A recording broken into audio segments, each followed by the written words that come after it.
Hey everyone, welcome back to my channel. Today I just kind of wanted to hop on and kind of go through a few things.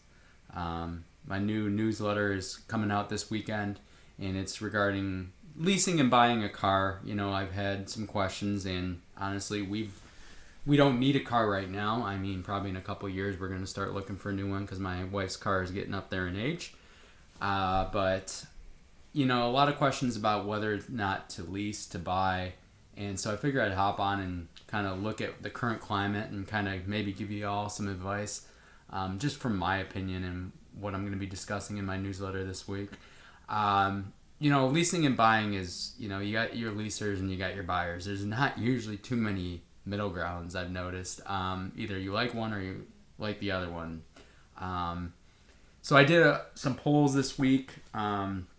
Just to ask some general questions, and my two questions were, do you have a current loan, and if you have a newer car or a used car, just because I was curious. You got a lot of posts on other financial channels right now talking about how much cars are bringing us down, how the car dealerships are jacking up the prices and everything. So I wanted to kind of get an idea of what everyone was at least my followers, my potential clients, my potential friends, family, everything like that.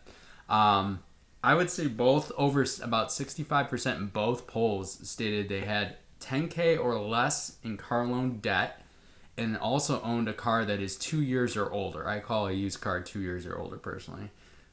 Most people will be like, well, if it's a year or older, it's used. Nah, I mean, I consider it under a year technically more of a newer car. So that's good. That's good for the people that follow me and that I guess you could say voted in the poll, so thank you for that. Here's a little secret from just someone that I have done both. I've leased a couple cars, and now I've bought a couple cars. And I have to say, I cannot stand leasing a car. After I've learned about the kind of the positivities of, really buying a car.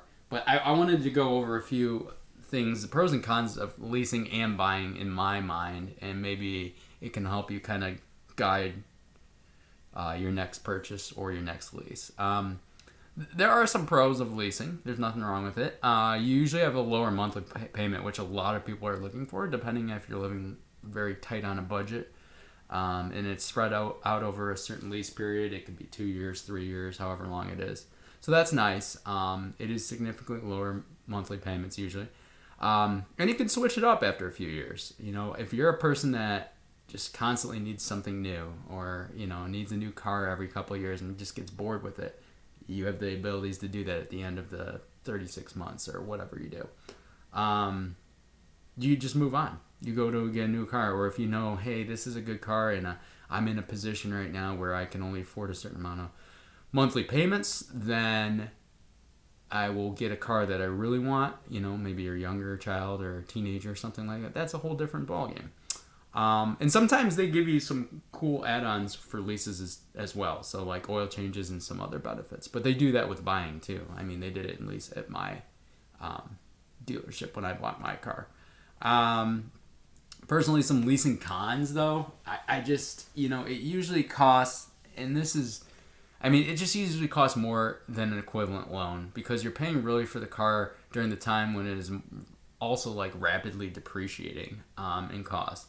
And if you go over the allotted mileage, this is what really made me just kind of despise leasing. Is if you go over the mileage, it's costly per mile afterwards. A lot of leases only give you 10,500 miles, which for some people that drive hardly at all, that's perfect. A lot of us, believe it or not, do drive the 12,000 miles.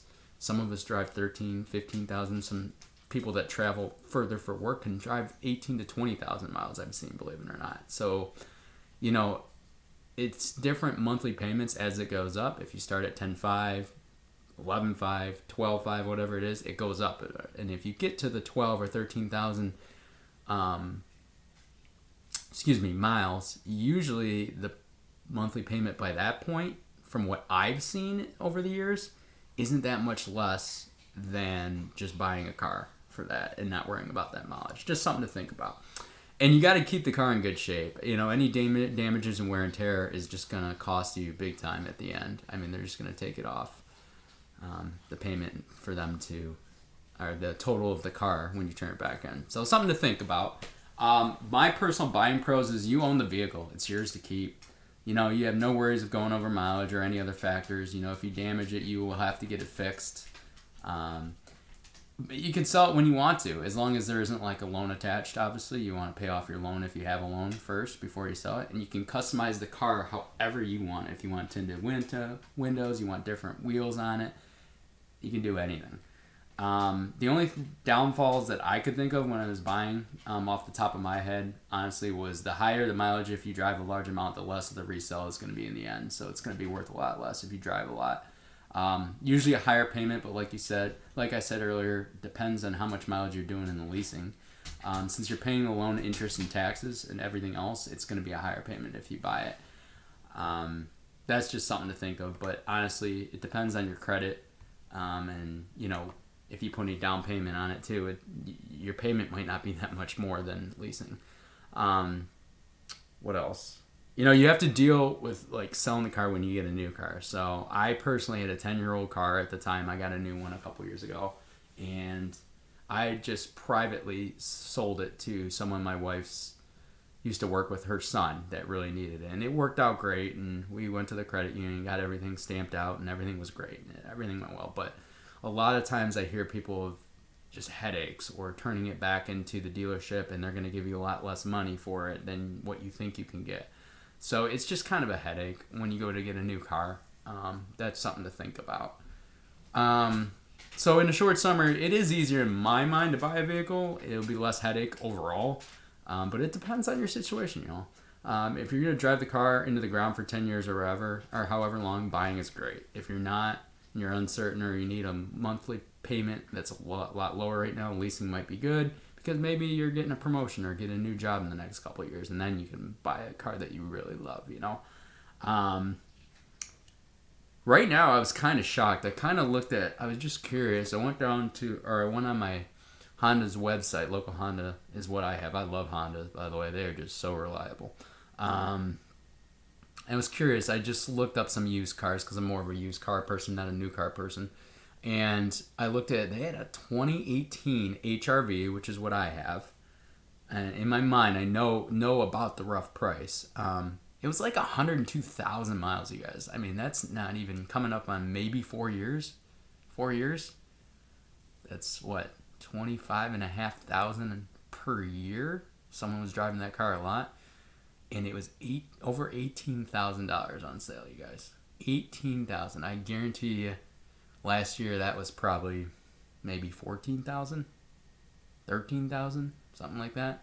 So I want to let y'all know that unfortunately the dealerships have a lot of these cars way overpriced right now.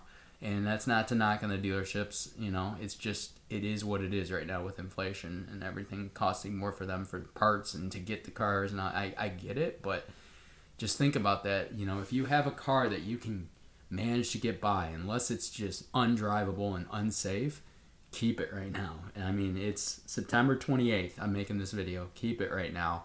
You know, just make sure you stick. You can make your car go a lot longer than you think. I mean, this whole, every 7 years you gotta get a new car. You can make cars go 10, 12 years, even longer, if you just treat them well. Do your oil changes. Change your brakes when they need to. Do your maintenance.